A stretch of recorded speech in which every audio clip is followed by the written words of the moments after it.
Hello techies. So today in this video we will discuss about NPN transistor as an amplifier. So first of all, why do we need this amplifier? So as the name clearly states, it's amplifying. So what exactly it is amplifying? So this is usually used in audio applications and radio applications. So for example, let's say we have some microphone and let's say anyone is speaking on it. So let's say this microphone. So this sound waves are coming inside, for example, and this is microphone basically. So in microphone we have copper rings, and as we speak, those copper connected to the diaphragm uh, gets oscillate basically up and down. The diaphragm moves because of the air pressure, and then that diaphragm pushes the magnet, and that magnet moving magnetic field uh, influence with this copper wire and creates electric voltage. So that's how sound waves are converted to electrical signals. But the problem is this: these electrical signals are very small, like 10 millivolts, for example. So, but this 10 millivolt also doesn't have too much power in it, so we cannot directly make use of this uh, voltage or power. So, what do we do is we try to amplify this signal. For this, we need amplifier. One method is we can use step-up transformer, but again, there is no use of using this step-up transformer because this signal or this voltage doesn't have too much power in it. Maybe a current of few microamps. So usually what we do is we use NPN transistor as an amplifier. So we connect this NPN transistor, and then we use external power supply. So this is 10 volt, and let's say for the sake of simplicity we connect it to ground. All right, and we take the output here. This is V out. So this V out is usually amplified due to this signal or this power supply. This is a very top overview how things works, and this thing is again either you can connect it to ground or you can connect it to ammeter. Okay, so this is how this is a common emitter configuration basically, and we use some couple of resistance and all those things. So let's move to LT spice and then see how circuit is drawn. So let's create amplifier circuit.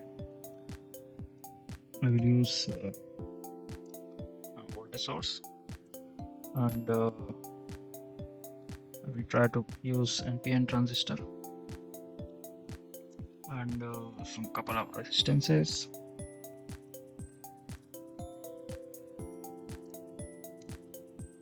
And again some voltage source, some grounds. I will connect some grounds. Here also ground, here also ground. Now first let's connect this all components.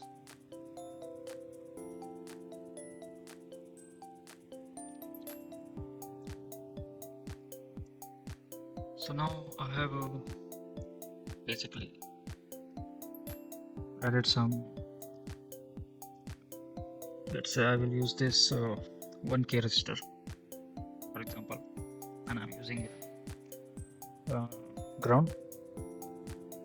Now this thing is sinusoidal in nature actually, because I already explained you because of magnetic field it's sinusoidal in nature,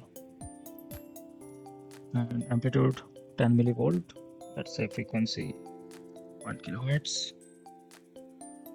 and I'm gonna use let's say 5 seconds. Alright, I'm going to add this biasing.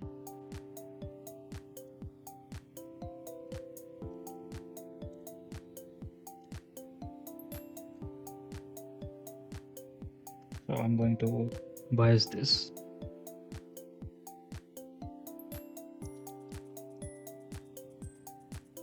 Let's say 1k, 1k totally equal, and let's say 5. So now I have biased this.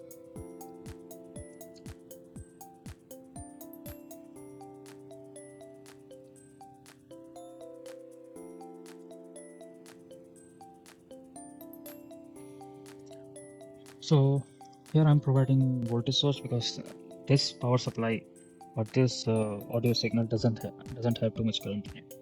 So this is not capable of turning on this transistor. So we need additional voltage source.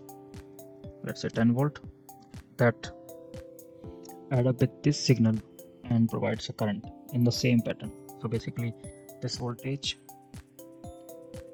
is a combination of this signal plus this signal. Depending on if it's plus, then minus, then again minus. Alright, there is another problem. The thing is, the current that is coming from this power supply will also try to enter here because this voltage is very low here.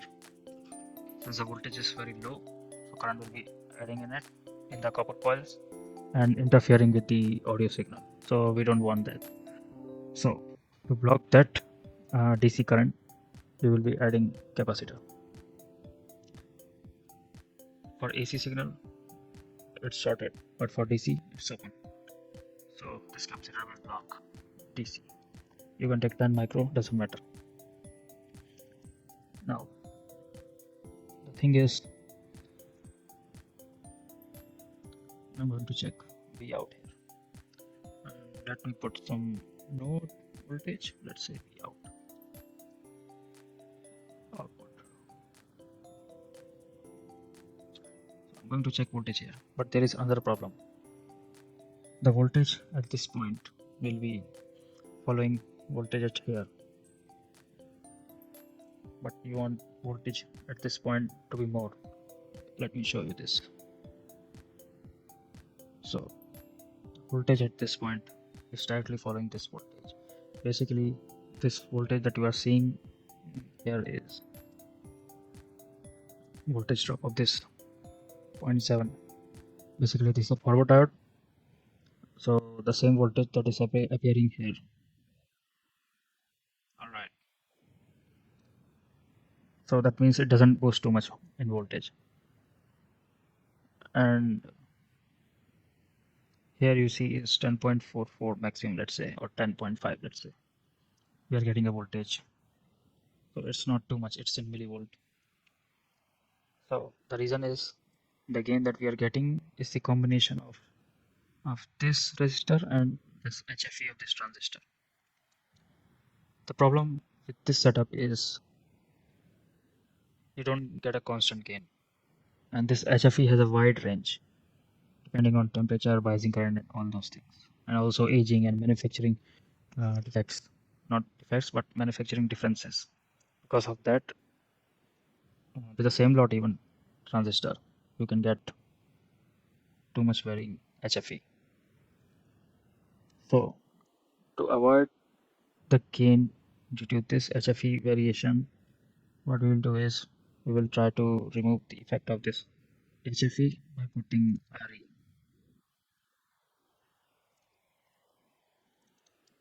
So now I have added 1k resistance. Now the gain will be this R4 and R1 combination, basically R4 by R1. Now it is 1. And since I have added R4, the voltage is pushed up or pulled up because the voltage at this point or emitter is preventing from getting 0. So this resistor is pulling voltage at this point to high side. It is pulling up. So now the voltage at this point will be higher. Let's check. So now the voltage at this point is exactly 10 divided by 2. This is a voltage divider.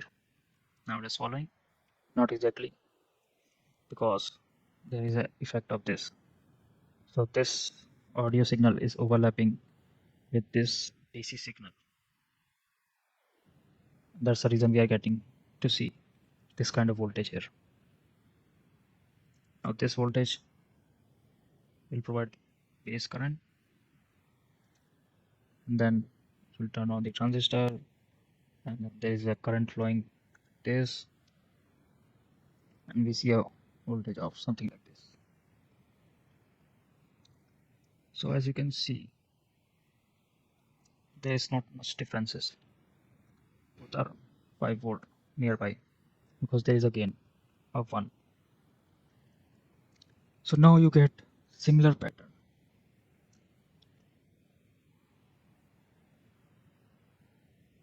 So you can see the output signal is following the input signal in 180-degree phase shift. So now we have amplified our signal, audio signal. So this is how it is done. Let's check the base current. Base current is still small. So now you can play with this. You can make 2K and see. Now you got more gain. So you got more gain actually now because you have increased by 2 times. It's not exactly 2 times 7.8. That's a calculation actually behind it. So you can use KCL and KVL and all those things. It's a basic calculations. The current is coming from here, voltage here, and current is here. Just use the basic calculation and you will get it. So basically this is the whole idea. The audio signal, which is in millivolt, does not have too much power, but we need to boost it for loudspeakers so that everybody in the room can hear it. So we amplify the voltage, and we see this output voltage. We add this capacitor because we don't want this DC biasing voltage to interfere with this. That's the reason. And we add this voltage divider because 10 volt is too much for this. So we add voltage divider. We add this R4 to pull up the voltage at this point so that voltage at this point is not affected basically. And second thing is that if you want to increase the gain, we can add this resistance.